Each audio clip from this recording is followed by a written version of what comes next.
Welcome back to the Junius Maltby channel. Fast-paced, kind of a single article news day that we're going to go over. You know, for years, you and I and anyone else in the gold and silver community has most likely been accused at some point by someone or someone we know, possibly even an anonymous troll on the internet, of being a conspiracy theorist if we were to mention the possibilities of gold or silver price manipulation. Now, I covered this on a video, I think last year. You can kind of dig through the archives if you're interested in watching that one. I'll try to find the link and put it in the description of this video for those curious or wishing to watch it. But it seems to be rearing its head again that there is indeed gold and silver price manipulation, as we've suspected, and some very respected individuals across the spectrum of the gold and silver investment community have accused in the past. They've accused banks of manipulating the price of gold and silver. And these are individuals that I think know a lot more than you or I, and have their finger a lot closer to the pulse of what's going on in the precious metals markets. When you look at GATA, the Gold Antitrust Action Committee, when you look at anyone from the name of Eric Sprott to Jim Rickards, Peter Schiff, Max Kaiser, I mean, there's so many names out there, Gerald Celente, this, you could just start rattling off even far more than that. But there's a consensus that gold and silver are very likely, if not definitely, manipulated by major banks. And you can see why it's pretty easy to do that and what the incentive would be. I mean, whenever there's a crime, there's got to be a motive, right? Well, the motive for banks is profits, money, monopoly on what they do, and cornering markets. And it's been going on for years, right? So let's just go through some headlines, and you can see that it's pretty much all over the news world right now.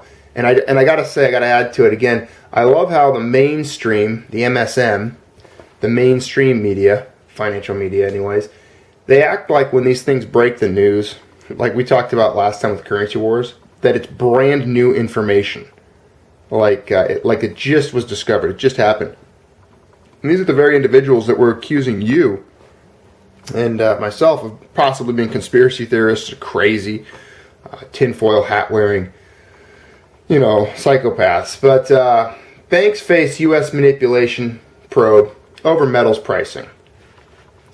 Have the big banks been manipulating gold and silver prices? The Wall Street Journal reports that at least 10 major banks are being investigated for precious metals price rigging by U.S. authorities.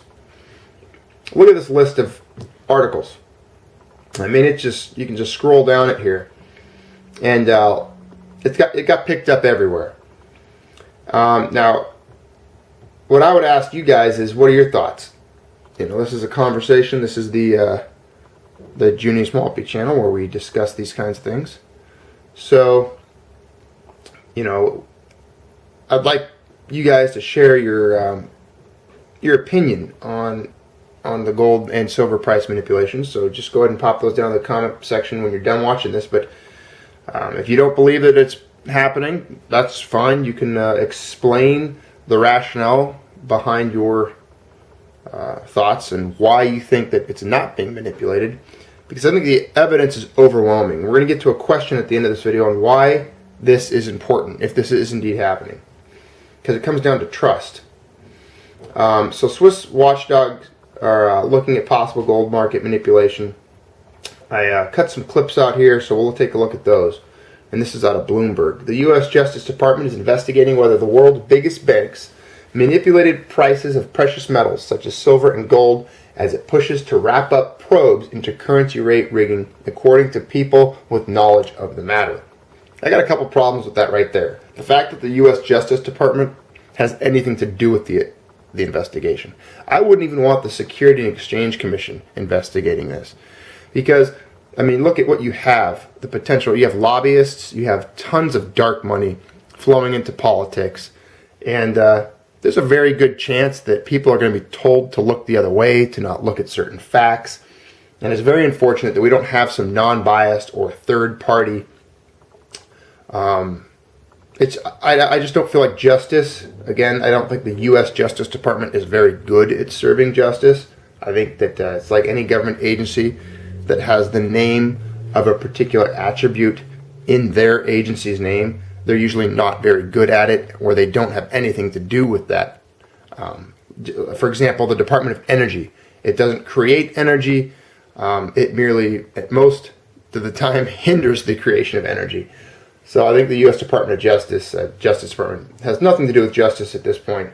And if anything, they're going to sweep some things under the rug and protect their cronies in Washington and their banks that pay their bills and pay their pockets and pad them.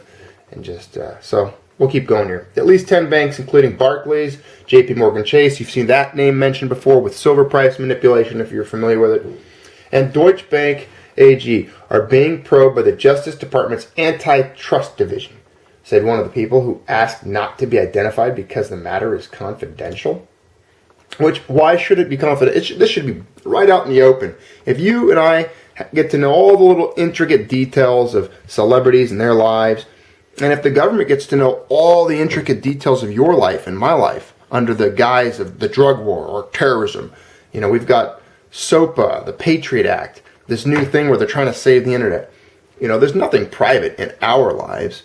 And anytime anyone does any major crime that hits the news, the media just picks it apart and you learn everything about them. You eventually learn who their first grade teacher was, where they went to school, where their parents live. And it all gets blown up right in the media's, right in your face. I think every single facet of this information should be public knowledge. Hey, if any of you have any contact with those anonymous guys out there, give them this article, give them this information. Make them dig it up, hack into it. What are they doing hacking? No offense to them, but sometimes it seems like they waste their time on more frivolous matters. Banking and economics is some of the most powerful and important things that are happening on this planet, and it's the reason why millions have died and will continue to die in wars, famine, and global disasters at the hands of the state, at the hands of governments. And it's always the scrambling on the hill, the scrambling on the pile of gold, and fighting over money. And that's what this is. So this needs to be exposed. There needs to be light shed on it, and we need to scare these cockroaches out. Keep on going here. Allegations of metals market rigging have already come from investors.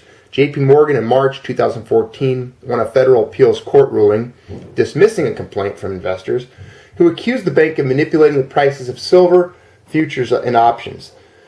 The court said investors failed to plausibly allege even a tacit agreement to manipulate prices. Now, of course, JP Morgan probably has a legion, literally 1,000 lawyers with briefcases and spectacles that show up at court and can devastate anybody who challenges their position. You can't. Really, the system's set up at this point and has been. There's an architecture of deceit and an absolutely insurmountable task before anyone who would try to expose this type of truth. It's just you'd need luck and divine intervention to defeat these titans, these giants. It's like mere mortals, like man going up against Zeus in ancient Greece. You're just not going to do it. You're not going to win. It's not going to happen. You're going to just get destroyed. These banks have reached a deity-like status in the world. They're too big to fail. They control government. They've got their strings everywhere. Most politicians are just puppets, marionettes dancing on the marble steps of the Capitol for these people. HSBC, Goldman Sachs Group, Barclays, and Deutsche Bank have also been sued by investors and jewelers over claims they conspired to manipulate precious metals prices for years. Let's keep going here. Okay. While the CFTC and FCA have already reached currency rigging settlements with some banks, the Justice Department's probes are still underway. These foreign exchange manipulation probes are further along than the precious metals case. Attorney General Eric Holder said in November the department should reach the first resolutions in the currency investigation relatively soon. The banks under investigation in the metals probe also include Credit Suisse Group AG. They should also be investigated on how tungsten bars wrapped in gold ended up anywhere with their name on it and who made those. That kind of disappeared from the news, as many of you notice. UBS, Goldman Sachs, Societe Generale SA, Bank of Nova Scotia, and Standard Bank Group Limited. The person said, okay, the Wall Street Journal reported late Monday that those banks were being investigated. The banks either declined to comment, of course, or didn't immediately respond to requests for comment. Yeah, of course they're not going to comment. It's like asking the mafia to comment on things. You know, you're gonna reach a dead end, and some guy with a thick accent's gonna tell you, "No, we're not gonna talk about that with you. We don't want. We have no comments on this." FCA visits for precious metals. The daily silver fixing, a price-setting ritual dating back a century. How many of you are driving a car that's a century old? I didn't think so. So, why they were price-setting gold and silver the same way we were doing it in 1910 is beyond me. What were they doing with Morse code? Did they have like carrier pigeons? How did this work? We have the internet. We have all kinds of modern technology. Let's incorporate that. The whole 3 phone calls a day between these cigar-smoking fat cats in bank offices to determine the price of gold is ridiculous. If the free market determined the price of gold and the supply and demand curves were allowed to intersect and determine the price of gold as it relates to debt and currency and all the other free market principles, you and I both know that gold and silver will be much higher priced than it is currently. But, hey, let's take advantage of it. I have no problem buying gold at $1,200 an ounce when it should be $2,000. That's fine, because eventually, like we've said in the past, it's a beach ball held underwater. They can only do it for so long before the price explodes. Let's keep going here. It was overall last year. Deutsche Bank stopped taking part in the procedure. A similar telephone-based process for platinum and palladium was also replaced by an electronic auction-based system as regulatory scrutiny increased over how market benchmarks are set. And the same will happen to gold fixings next month. It'll be interesting to see if any changes take place in the gold prices when these changes take place. So, what does this mean? I mean, yeah, we can see prices change, but what does it mean as far as trust? I mean, how can anyone still trust in any of these banks, any of these incorporated bodies, these institutions? You know, it's you can tell by the commercials that they expect you to trust them with your money, and you know, they go before Washington and testify, and they swear oaths, and they do the little dance, and they make a little noise. But ultimately, all we ever see come out of these people is deceit, manipulation, and then situations like the 2008 financial collapse.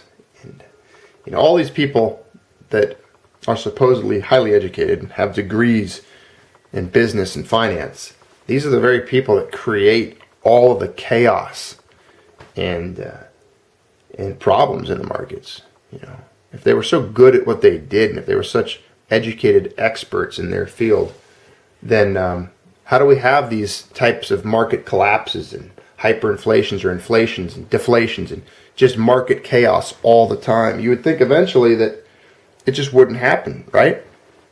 I mean, a similar thing would be, or an analogy could be, you've got doctors educated in medicine, and when they get together and try to solve it, instead of solving it or healing people, they caused massive outbreaks of worldwide global cancer, killing people. You know, it's completely antithetical to what they're sworn to do, their Hippocratic oath, their practice of healing.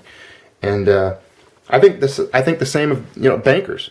They do the exact opposite of what they should really do, which is safeguard money, grow the wealth of people, and help their constituents, if you will, the people that invest with them and save with them.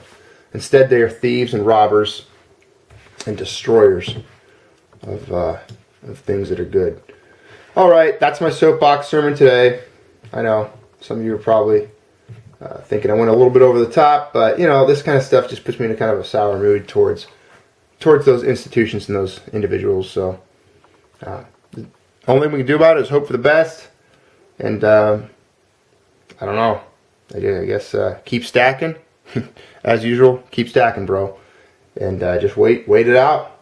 All right, have a great day. Enjoy the sun or whatever weather you might be experiencing where you are. And thanks for tuning in to the Junius Maltby channel as usual. Hope you're all having a great day and your spring comes soon.